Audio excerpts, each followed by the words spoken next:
Okay, so welcome back to another video. Here today we have a Putnam Exam 2016 question known as B6, and that is to evaluate the following. Here we have the, it's a product of infinite sums, so we have the infinite sum from k is equal to 1, starting at k is equal to 1, of negative 1 to the power k minus 1 divided by k, so it's alternating for 1. And then we also have multiply with the infinite sum from n is equal to 0, and then of 1 divided by k times 2 to the power n plus 1. So usually with exams like this, there are multiple ways to solve problems to get to the final answer. I'm sure that it's everywhere, especially for this question in particular. But I went for, particularly for me, I feel like the integral representation is more straightforward, a little bit easier to work around with, since eventually it actually involves calculus. And using from that adjustment, it'll make everything easier to get to the final answer. So that's pretty much the gist. Just use the integral representation. It's also be careful of how you utilize, with sums and integral signs, because eventually, that does come down to whether if things do converge or not. So, and that's actually one of the things to look out for, which I know in this case it will. Otherwise, this would have been a mess to begin with. And there's also eventually going forward, there's going to be a little generalization being used. However, it's not really going to take up it's going to take up a lot of space here, so I decided to put that as a separate video. Well, it's embedded in this same video that's just coming out later. I'll let you know when that'll come. That proves with the little generalization that we can use from there, then applying, the rest is just easy from there. It's just calculus, straightforward, and then it gets to the final answer. So yeah, nothing else to add here, so let's actually just jump right in. So let's make the first observation, and we want to note that the following, series that we're taking into consideration, the function that 1 divided by k to the power, or k times 2 to the power n plus 1, you can write that as a definite integral from 0 to 1 of x to the power k multiplied by 2 to the power n dx. And obviously, if you want to just check and validate, if you actually just take the definite integral, so we have x, then k, and then times 2 to the power n, then divide this with, k to n plus 1. Evaluate this from 0 to 1. Obviously, you plug 1, you'll get this, because if you just plug 0, the whole thing will just become 0 and it will vanish. So then this means that we can actually just use the integral representation to just replace this. So let's let's call our, product of sums. We'll define this as capital, I don't know, we'll call this maybe S. So S, then we just write this, our given. So the infinite sum, k is equal to 1, negative 1, k subtract 1, then divided by k, multiply with the infinite sum again. So we're just rewriting our given. Then we can actually just replace this with the following. So this will stay the same. So k is equal to 1, negative 1, k subtract 1 divided by k. Then we'll put this as the sum, the infinite sum, n is equal 0. Then we replace this with our integrals from 0 to 1 of x to the power 2 times, or rather, k times 2 to the power n dx. We can actually switch the integrals and the sum, and that's why I mentioned this.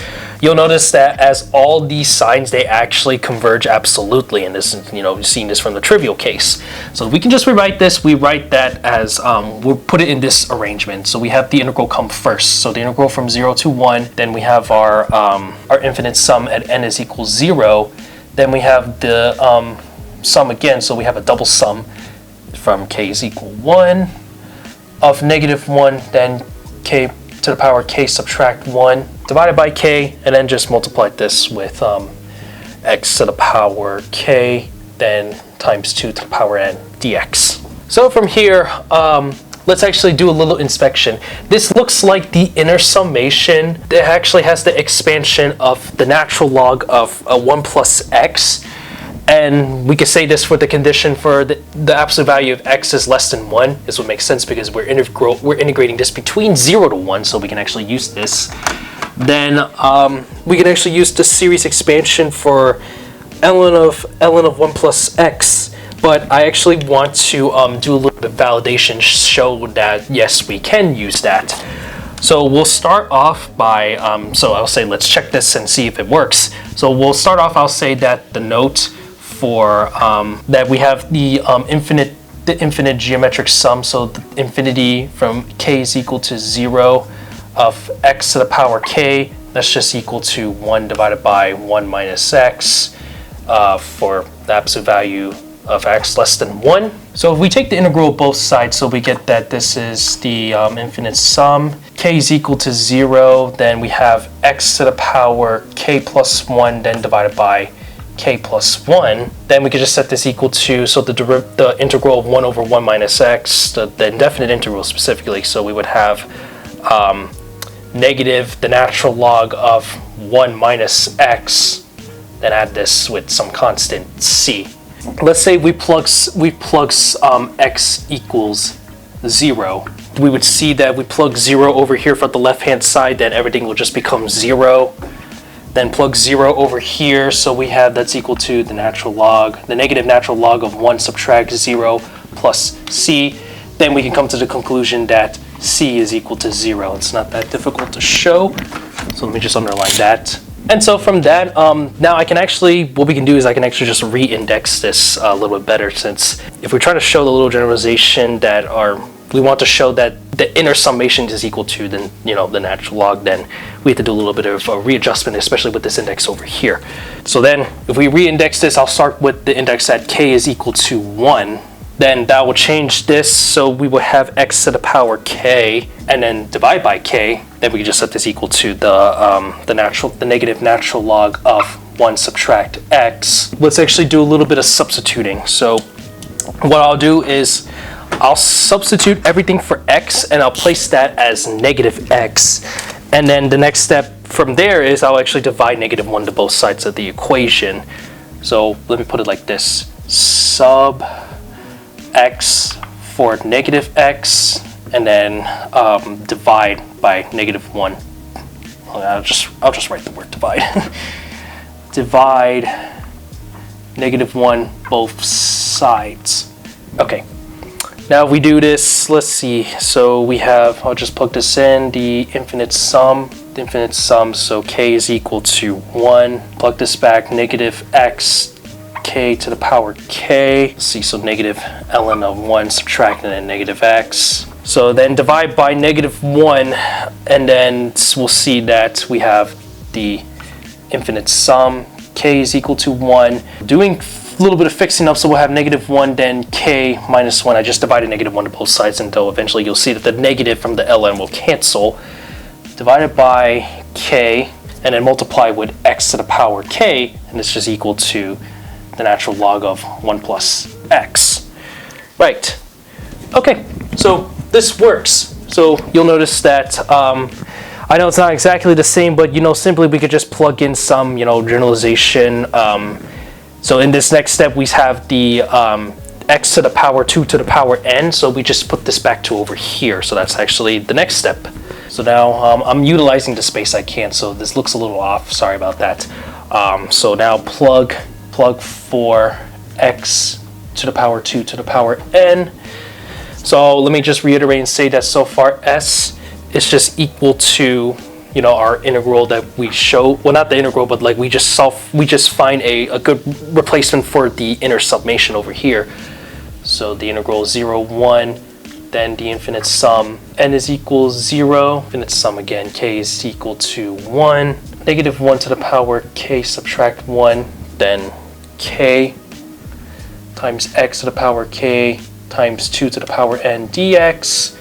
Simply, I'll just replace this back with the new integral, or well, with the generalization we just put in. So now we have the infinite sum starting from n is equal to 0, then we just put back the natural log of 1, then plus x to the power 2 to the power n dx. Now we have to evaluate this, sum of the natural logs. So let me actually call this piece, we'll just call this L. So many L's.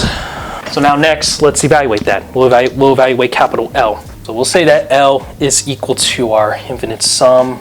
So we have n is equal 0, ln of 1 plus x to the power 2 to the power n. Then you'll notice by using continuity, I can also write this as a form of a product series. So therefore, I can say that this is just a natural log of the product, the infinite product of n is equal 0 of 1 plus x to the power 2 to the power n. And now I'll actually just take the exponential base to both sides. So we'll have e to the power l, and then I'll just get rid of the ln. So this will now be the infinite product of n is equal 0, and then 1 plus x to the power 2 to the power n. And then we can see that, all right, so let me put it this way. So this is actually going to equal 1 over 1 minus x. So we want to show that by using induction that this product series is equal to, 1 divided by 1 minus x. So now let's actually transition into that induction. So I'll leave it to the next clip. And if you don't want to see the proof of that, I'll just leave a timestamp and we can skip the proof and just move forward with the video. So just put that disclaimer out there. All right, next. Okay, thank you for that. So now we want to talk about the generalization before we can continue on moving on with the steps. So here we have that for strictly the absolute value of x is less than 1, we want to show that the generalization is true. We have that the infinite product of starting from n is equal to 0, and then of 1 plus x to the power 2 to the power n is equal to 1 divided by 1 minus x. So this is basically when we say the generalization, I'm just proving this by induction. But before we actually get to that induction step, let's actually just write this out. Let's write a couple terms out and then analyze like the pattern going on before we can come up with some formula to use the induction to help prove that it works for all of the numbers necessary, natural numbers really, and then including 0 as well. So let's actually just do that. So here let's actually write this as a limit. I'll write this as the limit as k approaches infinity of our partial product. So this is k, then n is equal to 0 of 1 plus x to the power 2 to the power n. Okay, then I'll actually call this, specifically the product series over here, we'll just call this as some recursive formula. We'll call this L sub k of x. Okay. So just from that, let's actually evaluate a couple terms out. Let's start off with the first term. We'll write as k is equal to 1. So L sub 1 of x is just equal to the partial product. Let's go to 1. N is equal 0. 1 plus x to the power 2 to the power n. You just evaluate this at 0 first. So that's just 1 plus x. Then just multiply that with so from 1. So this will be 1 plus x squared. Then just perform the FOIL, and then you get that this is just 1 plus x squared plus x cubed. Okay, now let's actually move on to let's try k is equal to 2. L2 of x, then this is from 2. 1 plus x to the power 2 to the power n.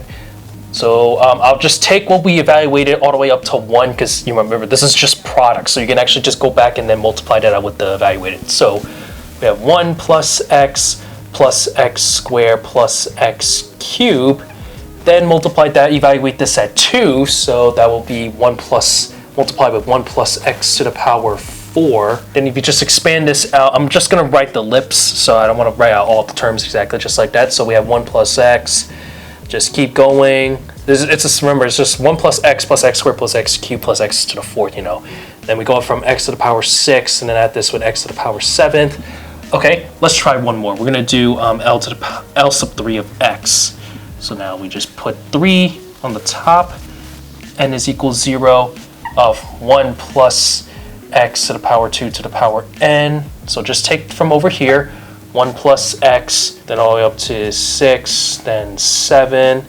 Multiply this, we plug 3 into here, so this is just 1 plus x to the power 8. Okay, and then we just expand this out, and we get the following. So we'll end up with 1 plus x, then just keep going and plus all the way up to x to the power 14, and then plus x to the power 15. We'll stop at those 3 terms for now, and now in this case, we want to find a pattern of what's going on with each of these.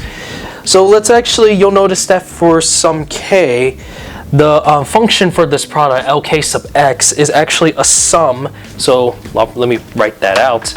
So you'll notice that L sub k of x is the sum of x to the power n, and it actually starting from the 0th term, and then this just goes all the way to the, if you pay attention closely, you'll see that this goes to the 2 to the power k plus 1, then subtract 1 th term. Using this so that we can actually create ourselves a little sum here that using eventually from that observation we can actually perform the induction necessary that it's needed. So let's actually do that. So we're going to make the assumption and say we're going to assume that the partial product, so from k then n is equals 0 of 1 plus x to the power 2 to the power n, we're going to assume that this is just equal to the partial sum n is equals 0, and then this goes on to 2 to the power k plus 1, then subtract 1 of x to the power n. And of course with that condition that the absolute value of x is less than 1. Now the next thing we want to do is, in order to show that this is true for all, k values, we need to perform the induction. So obviously induction means that you have to perform the base case. Depending on how you look at it, some people will show for k is equal to 1 starting with that base case, or 0, but here we have a 0, so we'll be proving that the base case is equals 0 is true. Then from there you want to assume for some value k is true, then you have to show that k plus 1 is true as well. But here obviously you can see you can just plug n is equal to 0. Well, we put k into here, so k is equal to 0 to here. Plug 0, then you'll see that you just end up with just 1 plus x, and then that's it. The base case has already been checked off. So now we make the assumption that k is true. Now we need to show that k plus 1 is true. Always show the successor is true, and that's how induction is. It's basically the domino effect in that analogy. So if we write this, we can say that the partial product going to k plus 1, and then n is equal to 0, okay, of 1 plus x to the power 2 to the power n. Then we can actually utilize the fact that if we say k is true, so we just write the partial product for k of our same thing, 1 plus x to the power 2 to the power n. Then we just multiply this, evaluate it at the k plus 1 term, so 1 plus x to the power 2 to the power k plus 1. Then we can actually just multiply this piece to the right-hand side of our summation and see what we can do. So here, the partial product, 2k plus 1 subtract 1 of n equals 0, x to the power n. Then we just multiply it with, this 1 plus x, 2, then k plus 1. Then if we just actually continue with the expansion, obviously we just showed that just from using the little pattern over here, well, we just did a couple cases. So if we do this, we get that we can write this as the expanded sum. So 1 plus x plus, so we'll follow with the ellipse, all the way up to x to the power 2 to the power k minus, k plus 1, then subtract 1. Then we multiply 1 plus x to the power 2 to the power k plus 1. Then if you actually just see with just performing the correct multiplication, they share the same base, so we can actually put that as a double for the exponent. So we have 1 plus x, then just follow up, so x to the power 2 times 2 to the k plus 1, subtract 1.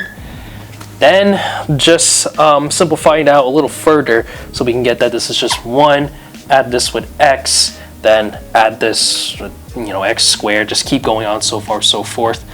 Then to the x to the power 2 to the power k plus 2, subtract 1, where we see that if you plug the k plus 1 back into here, then we have the partial sum from n is equals 0 of 2 to the power k plus 2 subtract 1 of x to the power n.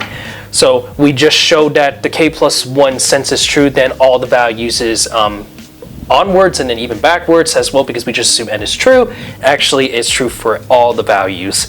So the induction is complete. K plus 1 is true. For k is true, then everything is true from there. Now we can actually say that now for L sub k of x, this is actually just equal to, our partial sum. So 2k plus 1 subtract 1 n is equal 0 of x to the power n. Okay, but you'll notice that in this formation, this is with partial sums, you can actually apply the partial geometric series by partial, I guess I can write it over here, geo for geometric series.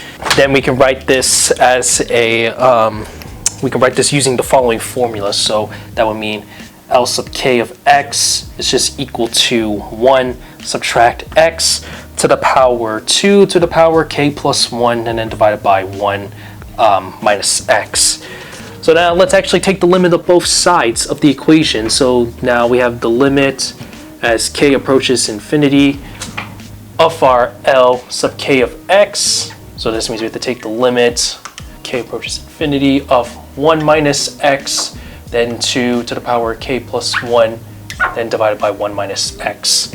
But by using the inequality with the condition that the absolute value of x is strictly less than 1, then this will have to apply with the infinite geometric series. Of course, you can say that this is actually just equal to 1 divided by 1 minus x.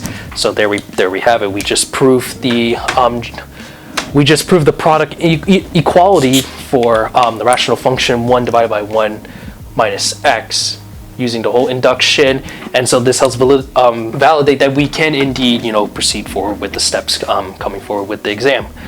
So back to your regularly scheduled program. All right, thank you for that. So I also forgot to put that this should be for, of course, the absolute value of x is less than 1, so otherwise that will help.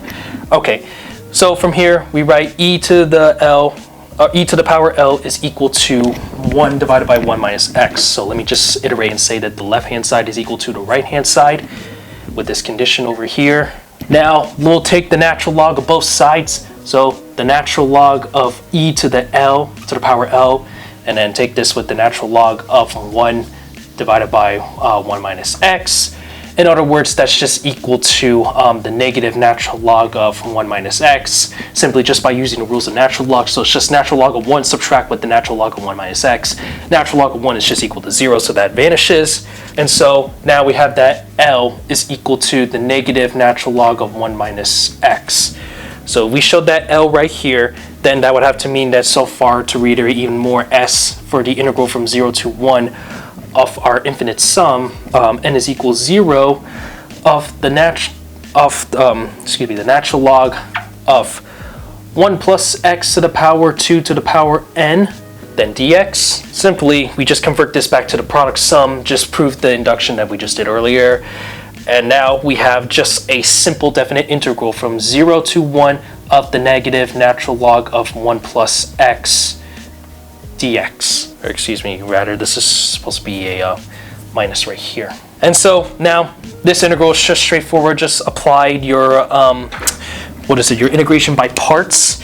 And now it's just straight sailing from here to get to the final answer. So we'll actually just do that. So I'll let u equals 1 minus x, then du is, well, actually not integration by parts yet. First do a u sub, then you get negative du is equal to negative dx. Then just from here we have our new integral. So this, and we're going to calculate our new bound. So this is, you plug 1 for here, 0, and then 1, then negative ln of u, then du. Or rather, because there's a negative and then a negative, so that'll cancel each other out. But it wouldn't matter anyway, since we got to flip the bounds. So this way we have the negative 0 from 1, and then ln of u du. Apply the integration by parts over here, and this is very simple to see. So you'll get negative u, and then ln of u, then add this with u. Since it's, the integral of this is just u ln of u minus u, just distribute the negative, and then this is what we get from over here. So I evaluate this from 0 to 1. Okay, then you'll see that if I just plug 1, so negative 1 times ln of 1, 0 plus 1 is 1. Okay, and then here's something you gotta be careful for, because if I plug 0, ln of 0 does not exist, actually. If you take this So the way to show how to evaluate this in this case, and I've done this in the video in the past, where you have to convert this into a limit, but since anything from less than 0 does not exist, you want to approach this from the right of 0. Write that as a limit, take its limit. You'll know that you're going to get an indeterminate form if you rewrite this a little bit differently, because we have a, what looks to be like a polynomial formation, but if you just write this as a form of a rational function, and if you plug the limit from there, you'll get a indeterminate form, apply L'Hopital's rule, and then eventually what you'll get is you'll get that entire limit, if you approach it from the right side, is actually going to equal 0. So that will be 0 based on the indeterminate form, and applying L'Hopital's rule over here. That's 0, so the whole thing's 0, then 0. So I'll put minus, I'll put it this way, 0, then, let me say it like this, the limit as u approaches 0 plus ln of u, then plus 0. And so therefore, the final answer should be 1, like so. And there we have it. The final answer in pink, just as simple as it gets. So yeah, crazy things happen just like so. A lot of conversion with sums and integrals, and eventually we got to the part where we want to prove like by induction with this whole, the generalization works for here. Well, rather the equality is true. Do all this indefinite integral. Once you get to the step with 0, then apply L'Hopital's rule with the indeterminate form from there, and afterwards, right, just like that. So yeah, that's pretty cool if you ask me.